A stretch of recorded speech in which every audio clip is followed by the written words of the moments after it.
মোৰ বন্ধু বান্ধৱীসকল আপোনালোক সকলোলৈ study with Jintu Kalita YouTube চেনেলটোলৈ স্বাগতম জনাইছোঁ।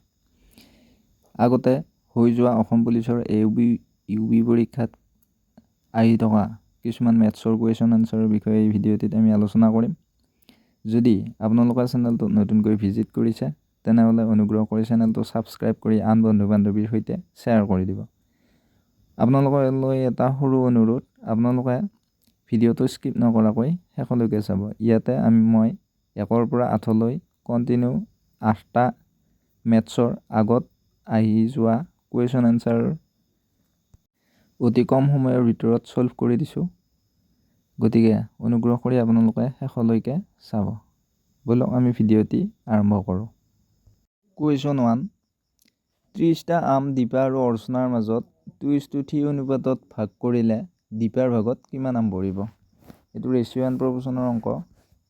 ইয়াতে আমাক উলিয়াব দিছে দীপাৰ হাতত কিমানটা আম পৰিব। গতিকে আমি একচালে চাওঁ। ধৰা হ'ল দীপাৰ হাতত দীপাৰ অনুপাত হ'ল 2x ধৰা হ'ল, আৰু আনফালে অৰ্চনাৰ হ'ল 28x, আৰু টোটেল কিমানটা আম আছে? 30।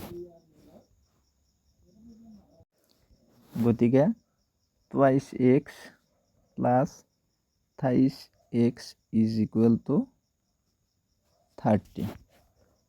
5x is equal two 30। x is equal two 30/5।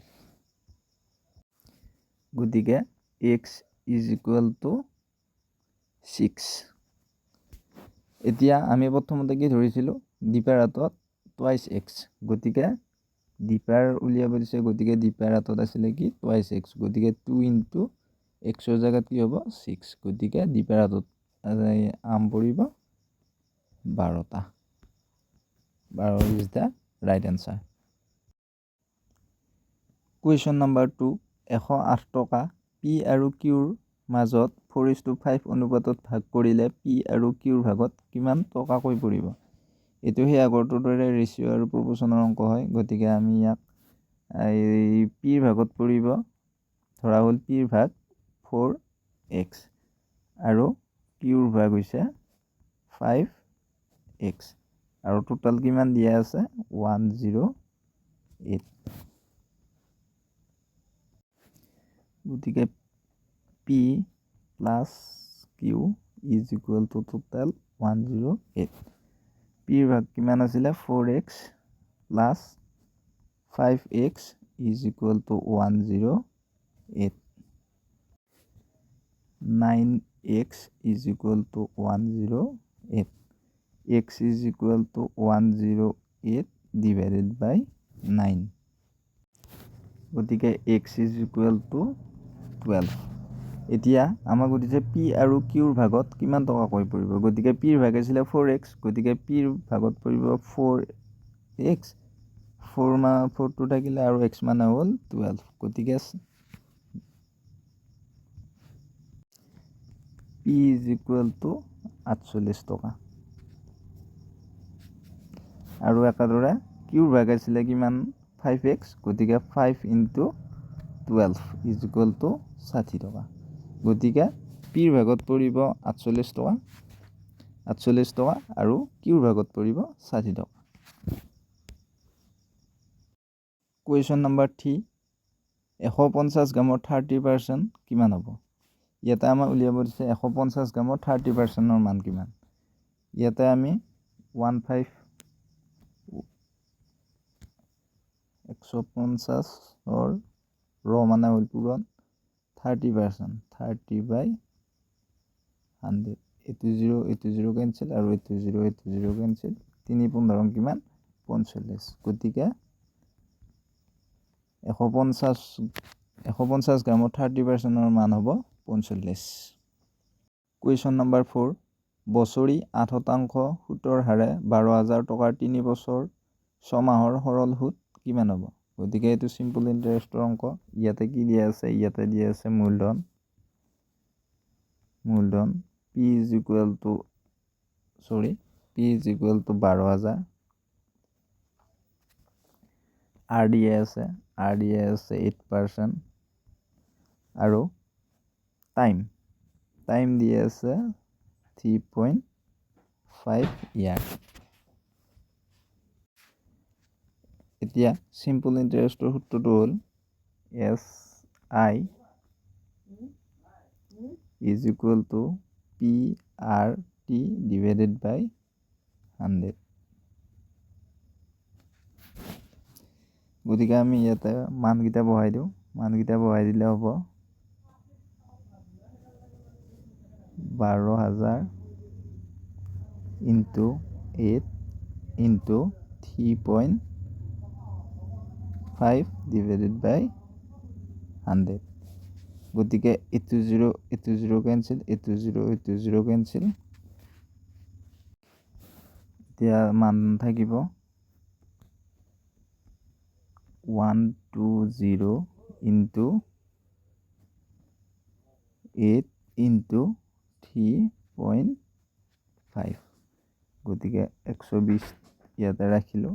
গতিকে 108ক 3.5ৰে ইনটু কৰিলে হ'ব 24.0।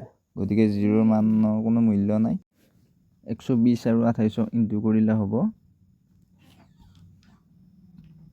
3,360 টকা। গতিকে ইয়াৰে সৰল সুদ হ'ব 3,360 টকা। কুৱেশ্যন নম্বৰ 5, বছৰি 6% হাৰত 15,000 টকাৰ 6 মাহৰ সৰল সুদ কিমান হ'ব? ইয়াতে দিয়া আছে P 15,000, তাৰ পৰা R দিয়া আছে 6%, আৰু T দিয়া আছে 6 মান্থ। আমি T-টোক বছৰলৈ কনভাৰ্ট কৰিম। গতিকে 6 divided by 12। গতিকে চিম্পল ইণ্টাৰেষ্টৰ সূত্ৰটো আমি সকলোৱে জানো। Simple interest is equal two PRT divided by 100। আমি ইয়াতে মানসমূহ বহাই দিওঁ। আমি ইয়াত মানসমূহ বহাই দিলে হ'ব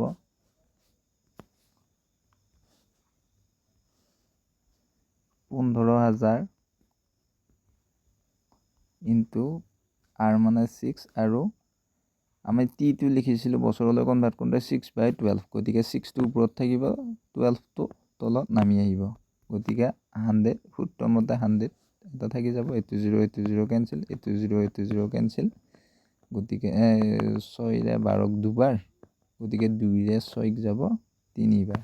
গতিকে ওপৰত থাকিলে 150 পূৰণ 3। গতিকে ইয়াৰ উত্তৰ হ'ব 450। 450টো ইয়াৰে শুদ্ধ উত্তৰ। গতিকে 450 টকা। কুৱেশ্যন নম্বৰ 6, বছৰি 6% হাৰে 18 টকাৰ 3 বছৰৰ সৰল সুদ কিমান? ইয়াতে দিয়া আছে P 800 টকা, তাৰ পৰা টাইম দিয়া আছে 3 ইয়াৰ, আৰু ৰেট দিয়া আছে 6%।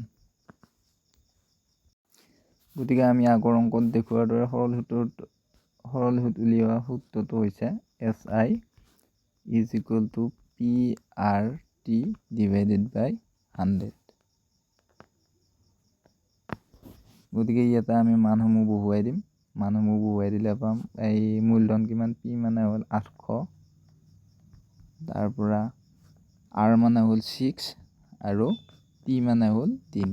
তলত থাকিব 100। এইটো 0 কাটা গ'ল, এইটো 0 কাটা গ'ল। গতিকে ওপৰত থাকিব 48 ইনটু কিমান 3। গতিকে ইয়াৰে শুদ্ধ উত্তৰ হ'ব 144। এতিয়া 800 টকাৰ 3 বছৰত 6% হাৰত ইয়াৰে সৰল সুদ কিমান হ'ব? 144 টকা।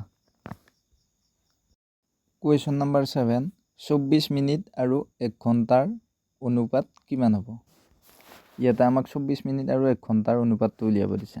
গতিকে 24 মিনিট আৰু 1 ঘণ্টাৰ অনুপাত হ'ব, এইফালে 24 আমি 1 ঘণ্টাক কিমানলৈ কনভাৰ্ট কৰিম মিনিটলৈ গতিকে ঘণ্টা মিনিটলৈ কনভাৰ্ট কৰোঁতে 1 ঘণ্টাত কিমান মিনিট থাকে 1 ঘণ্টাত থাকে 60 মিনিট গতিকে 6ৰে ইয়াক যাব 4 বাৰ আৰু 6ৰে ইয়াক যাব 10 বাৰ 2ৰে ইয়াক যাব 2 বাৰ আৰু 2ৰে ইয়াক যাব 10ক যাব 5 বাৰ গতিকে 24 মিনিট আৰু 1 ঘণ্টাৰ মাজৰ অনুপাতটো হ'ব 2:5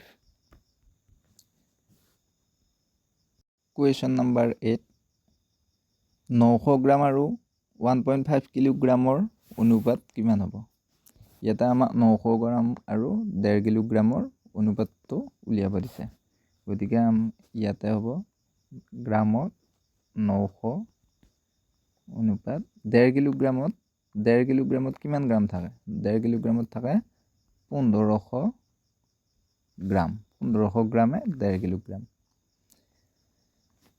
ইয়াতে 0 কাটা গ'ল ইয়াতে 0 কাটা গ'ল এই 9 3ৰে যাব 3 বাৰ আৰু 15ক 3ৰে যাব 5 বাৰ গতিকে 900 গ্ৰাম আৰু 1.5 কিলোগ্ৰামৰ মাজৰ অনুপাতটো হ'ব 3:5